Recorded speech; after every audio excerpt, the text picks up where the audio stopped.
Bonjour et bienvenue sur les tests psycho by Debouf. Nous allons voir aujourd'hui les masterminds. Nous allons donc attaquer avec le premier raisonnement des masterminds. Alors, lorsque j'ai un mastermind, imaginons ici par exemple, j'ai un mastermind avec deux lettres, deux positions. Donc ici, je cherche une solution qui aura deux caractères. Il faut savoir qu'on ne peut jamais avoir deux caractères identiques dans les masterminds, hein. C'est toujours des caractères distincts. Alors, le premier raisonnement concerne des mal placés et des bien placés. Pour information, qu'il y ait écrit MP ou qu'il y ait écrit élément commun mal placé ou qu'il y ait écrit élément mal placé, c'est exactement la même chose. Il ne faut pas s'effrayer, il y a toujours différentes manières d'écrire les choses. Moi, pour une question de facilité, j'écris BP et MP.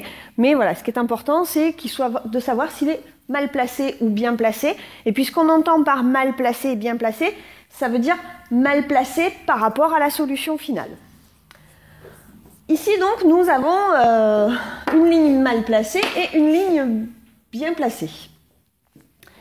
Le A ne peut pas faire partie de la solution. En effet, je ne peux pas être à la fois bien placé et à la fois mal placé au même endroit. En effet, si j'habite dans une résidence qui, imaginons, a deux parkings, le parking numéro 1 et le parking numéro 2, si j'habite effectivement dans cette résidence, ma voiture doit être bien garée soit sur le parking 1, soit sur le parking 2.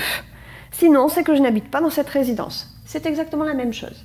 Donc le A ne pouvant pas être bien placé et mal placé en étant en même position, il ne fait pas partie de la solution. Du coup, nécessairement, B et D font partie de la solution.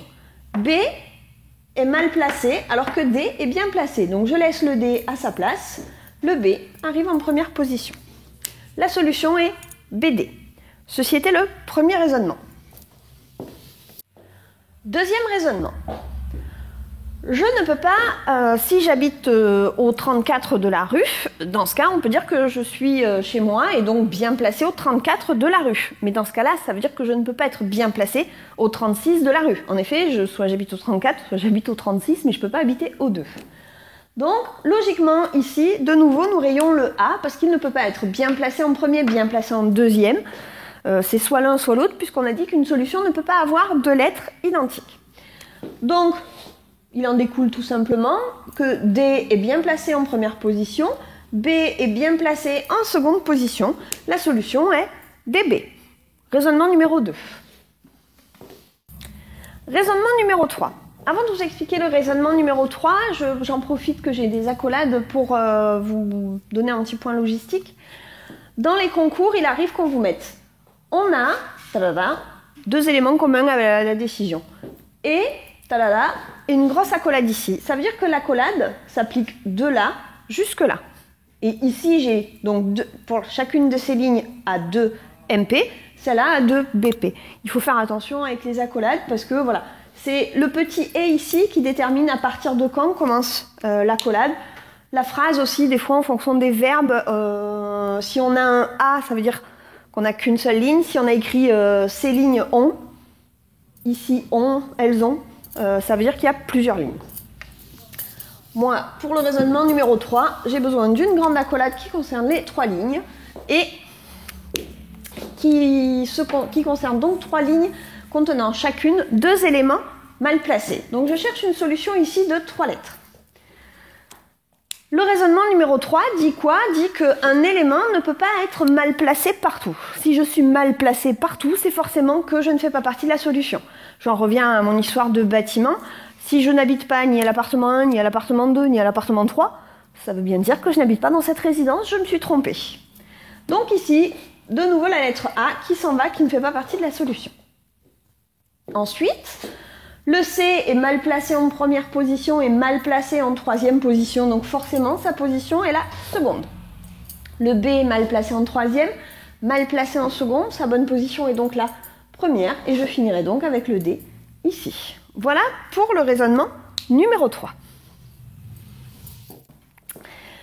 Nous allons maintenant voir les masterminds pour lesquels on ne peut pas appliquer les 3 raisonnements ou, comme dans le cas précis où les raisonnements ne mènent à rien, où l'on n'a pas les solutions et où donc il faut partir sur des spéculations et faire des hypothèses.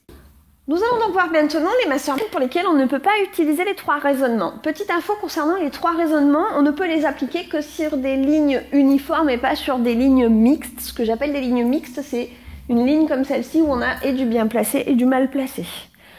Nous avons vu que le premier des trois raisonnements s'applique si j'ai une ligne mal placée avec une ligne bien placée. Le deuxième raisonnement s'applique qu'entre des lignes bien placées et le troisième raisonnement s'applique qu'entre des lignes mal placées. Alors ici, ces deux lignes-là ne me permettent pas, même en appliquant le premier raisonnement, de déterminer quoi que ce soit puisque je n'ai aucune lettre qui se retrouve au même endroit. Pour spéculer, je choisis toujours l'une des lignes où j'ai le plus de lettres qui font partie de la solution. En l'occurrence, ici, j'ai 2 lettres qui font partie de la solution, ou ici, j'ai 2 lettres qui font partie de la solution. Je vais choisir la lettre D, M, P. Et je vais dire, C et A font partie de la solution. À partir du moment où j'ai décidé que 2 lettres font partie de la solution, je peux les entourer de partout. Donc j'entoure le A, j'entoure le C, j'entoure le C. Voilà. Première aberration, ici, je suis censée avoir une seule lettre. Or, si je prenais C et A, j'aurais 2 lettres. Donc C et A ne font pas partie de la solution. Donc C et A ne fonctionnent pas, je vais maintenant essayer le même raisonnement avec C et D. Je prends C, je prends D. Donc je prends C partout et je prends D partout. Je raye le A. Et puis ici j'ai une lettre, j'ai décidé que c'était le C, donc je raye le B. Ici j'ai 2 lettres, 1, 2, donc ça veut dire que je raye le E. Petit problème, j'ai que 2 lettres, or il m'en faut 3. Nous verrons juste après comment ça fonctionne dans le cas où j'ai besoin d'aller chercher les lettres dans la base, mais ce n'est pas le cas ici. Donc ma spéculation n'est pas bonne. J'ai essayé C et A, j'ai essayé C et D. Je vais maintenant tester avec A et D.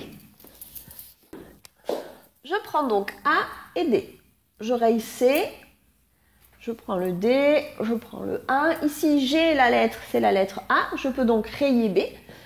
Ici, j'ai le D, il me faut une seconde lettre qui est le E. Voilà, j'ai donc bel et bien 3 lettres, tout va bien, maintenant je vais les placer. Le A est bien placé en première position, on va donc le laisser ici. Ensuite, le D. Alors, le D est mal placé ici, du coup, forcément, ça veut dire qu'il est bien placé là, puisque sinon, il devrait être en première position, or j'ai déjà le A. Donc, le D doit nécessairement être ici, et c'est ici la lettre bien placée. Ce qui sous-entend que la E est mal placée. Ma solution est A, D, E. Encore un mastermind sans solution, mais où cette fois nous allons avoir à aller chercher dans la base. Je vais commencer par appliquer les différents raisonnements que je peux appliquer. Donc ici, entre la ligne des mal placés et la ligne des bien placés, je me rends compte que le A et le B ont la même position. Or, je ne peux pas être bien placé et mal placé en étant à la même position. Donc le A ne fait pas partie de la solution, ni le B. Je prends donc le C, je prends donc le D, j'ai le C, voilà. Je suis sûre d'avoir ces 2 lettres, mais il m'en manque une. Je vais aller la chercher dans la base. En général, quand on doit aller chercher dans la base, on n'a pas 36 possibilités, il y a une seule lettre qu'on n'a pas utilisée. Effectivement, ici, j'ai le A, j'ai le B, j'ai le C, j'ai le D, j'ai le E. La seule lettre qui me manque de la base, c'est le F. C'est donc la lettre que je vais rajouter. Le C mal placé en premier, par contre il est bien placé, mal placé en troisième, mais bien placé en premier, ici. Le D est bien placé ici. Je vais rajouter mon F en deuxième position. CFD. Voilà pour ce qui est des raisonnements que l'on peut appliquer. Maintenant, nous allons voir comment résoudre un mastermind en partant des solutions, ce qui peut parfois être plus rapide. Voyons maintenant comment on peut utiliser parfois les solutions pour gagner du temps plutôt que de faire des hypothèses. Je vais considérer la ligne mal placée ici, parce que c'est à partir de cette ligne-là que je vais pouvoir supprimer des solutions. Si le E fait partie de la solution, il ne pourra en aucun cas être en première position puisque si c'est l'un des 2 éléments qui appartiennent à cette ligne, il sera mal placé. Donc en aucun cas, je ne peux avoir de solution qui commence par la lettre E. De la même manière, si le B fait partie de la solution, il ne sera pas en seconde position. Dans ce cas-là, je n'efface aucune solution. Le C est en 3e position. Le C en 3e position ne peut pas faire partie de la solution. Bon, là encore, j'en ai aucun. Par contre, le D en 4e position me permet de rayer deux autres solutions. En procédant comme ça, j'élimine déjà une bonne dose de solution. Plus rapide, j'en ai plus que 2 à tester. Je vais maintenant tester la première, la AFEB, et vérifier si elle tient sur toutes les lignes ou pas. Première ligne, E, B, C, D. Alors, ça correspondrait, le E serait bien mal placé et le B serait bien mal placé aussi. C'est les deux seuls qui sont en commun avec la solution. C'est donc possible. Sur la deuxième ligne, j'aurai 2 bien placés. Effectivement, E et B sont correctement placés. Ça tient toujours. Troisième ligne, j'aurai le F et le B. Tous deux mal placés. Ça ne tient pas. Ma solution est la solution 4.